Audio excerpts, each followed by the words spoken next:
What's up, everybody? So today I'm going to show you what is known as a cyclic stacked order, and this is a trick that I call tag along. I don't know if it's an original trick. I don't know if I came up with it. I doubt I did, but it's something that I thought of. So what you want to do is you want to set the cards up in chased order from ace to king, which is first is the clubs, then the hearts, then the spades, and then of course the diamonds. So you have the cards set up in that order. So you put them together. You put the hearts on top of the clubs, the spades, and then the diamonds. So you have right now a full deck stacked. Okay. Now what you're gonna do is you're gonna do two perfect in pharaohs. Okay. So what you want to do is you want to cut to the middle, which is the ace of the king of hearts, and you want to leave the deck in order. Okay. So you're actually doing the out pharaoh. I apologize. So what happens is you're gonna do a perfect pharaoh. So the king of diamonds will always stay on the bottom, and the ace of clubs will always stay on top. Okay. So when you pharaoh the cards together, the first time, what actually happens is that it separates the deck half red and then half black. Right. Now, when you do the second pharaoh shuffle, you're gonna cut to the king of spades. And this is why this is known as a cyclic order, and I'll show you what it actually looks like. So once you file the cards, you're gonna have four cards paired together. You can see right here. You got the king of clubs, the king of hearts, the king of spades, and the king of diamonds. That's the cyclic order. The cards are alternating, and they're in chased order as well. For those that don't know, it's clubs, hearts, spades, diamonds, and the same is for the queens, clubs, hearts, spades, diamonds, for the jacks, for the tens, throughout the entire deck. So believe it or not, you actually know exactly what every single card is right now because of the order. So for example, after you've shuffled these cards two times, you're going to ask the spectator to name any card in the deck, and they can truly name any card. So for example, let's say that the spectator named, move this a little bit forward. Let's say that they named seven of hearts. So this is what you're going to do. Because you know that the first four cards are all aces, all you have to do in your head is count like this. One, one, one, one. Right now, you know that's the clubs, hearts, spades, and diamonds. And then you're gonna go in your head, two, two, two, two, and you're gonna deal from the exact same order: three, three, three, three, four, four, four, four, five, five, five, five, six, six, six, six. And right now, you know that this is the seven of clubs, the seven of hearts, the seven of spades, and the seven of diamonds. So if they say the card is a seven of clubs, you take the next card down and you turn it over. If they say that the card is the seven of spades, you're gonna say, so now you got the seven cards. You got six cards in each pile. So you know that clubs, hearts, spades, and you stop right here and you turn the card over and say, look, spades, and you drop the next card down, it's the diamonds. So you know that's the diamonds, that's the hearts, and that's the clubs because you set them up in chased order.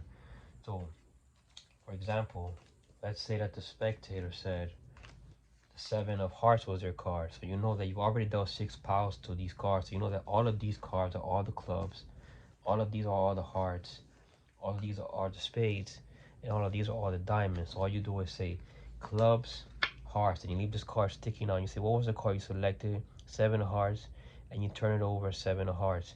You do the next two cards down because you know that this is diamonds, spades, and diamonds. And you say, the way you say it, you set up the routine. You say, not only did I find your card, but I also found the other matches. And this is why I call it trick tag along, because I said the other sevens also tag along. Now remember, the rest of these cards right now, they're all completely stacked. The next four cards are the eights, the next four cards are the eight, are the nines, and so on and so forth. So all you're gonna do is deal from the exact same order in the chased order. So you deal the rest of the cards into the deck, right? And now, because you set the cards up in order and you did two perfect out pharaohs, the cards are now in new deck order. So you square the cards up of all four piles, and the spectator, of course, this is the end of the routine. So then you turn over the first packet and you spread to show that, look, you found all the clubs in new deck order, numerical order. You found all the diamonds in numerical order. You found all the hearts in numerical order. And of course, you found all the spades in numerical order. And that is a trick known as a cyclic stack. It's a very easy stack to get into. If you can do a pharaoh shuffle, I recommend you go about it. And now I'm going to teach you a second variation of this routine. In my opinion, is a better version because you can actually openly spread the cards to the spectator and show them that the deck looks completely mixed up and get right into it. So I'll show you how that looks right now.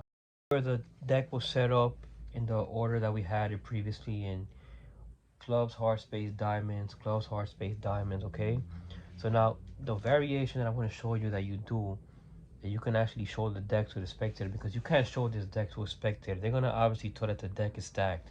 So what you're going to do is you're going to do some pre-work before you pull the deck out. So the first thing you're going to do is you're going to cut to the seven of hearts, okay? And you're going to do an out pharaoh, okay?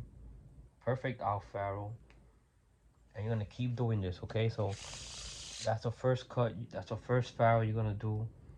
Then you're going to cut to the next card, the 10 of spades, and you're going to do another out pharaoh. Now when I say out pharaoh, I mean that the top and the bottom card are never changing position. So the king of diamonds and the ace of clubs stay on the exact same position, okay? Now as you can see now, the deck looks completely sorry, it looks completely mixed up.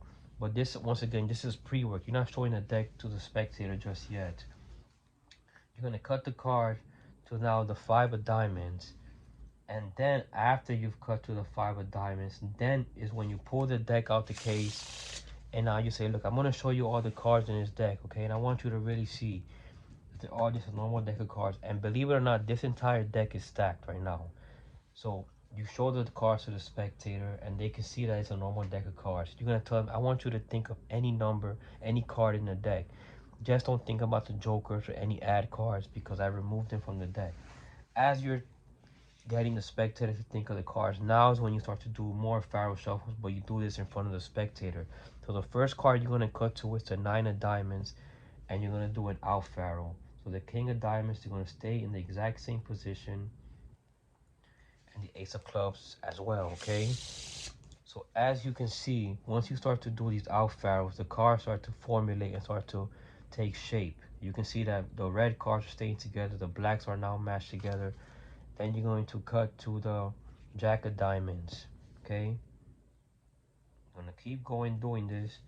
As I said, I think this is a variation that's better because as you can start to see now, the deck's slowly starting to take shape, and now the cards are being reset in the original order that you had them. The next card you're going to cut to is the queen of diamonds, and you're going to do your pharaoh once again. And then you're going to keep doing this. As I said, this can get boring to be honest, but you have to be mindful of it. So then you're going to go right back. Now the deck is right back in new deck order, the way you had it before you set the cards up, you see? So now you're going to cut to the king of hearts and go right back to how the trick was. And you're going to do this 2 times, and now the spectator can truly name any card in the deck. As you can see, and you do this 1 more time. You cut to the king of spades. And now, once again, you're right back to the original order. And you have the spectator name out any number in the deck, any card. Let's say they said the 8 of spades. You go 1, 1, 1, 1, 2, 2, 2, 2, 3, 3, 3, 3, 4, 4, 4, 4, 5, 5, 5, 5, 6, 6, 6, 6, 7, 7, 7, 7. And now you know you have the next 4 cards are clubs, hearts, spades, and diamonds. And they said the 8 of spades. So you say clubs, hearts, spades, and you say what was the card you selected, the 8 of spades, and you turn it over and you drop it onto the spades pile. And this next card down is the 8 of diamonds, so you drop it down in the diamonds section and you say, you know what, not only did I find your 8 of spades, and then you turn over the top cards of each of the 3 piles. You say, look, I found the other 3 8s, just to make sure that the other 8s also tag along. You have the remaining cards and you start to deal them in the chased order. So clubs, hearts, spades, diamonds, and you exhaust every single card into the deck. And then you scoop the cards up, making sure that they're all together. You scoop the cards up, and then you turn them face up, and you show them that not only did you find the eights, but you also found all the clubs are together, all the diamonds are together, all the hearts are together, and of course, all the spades are together.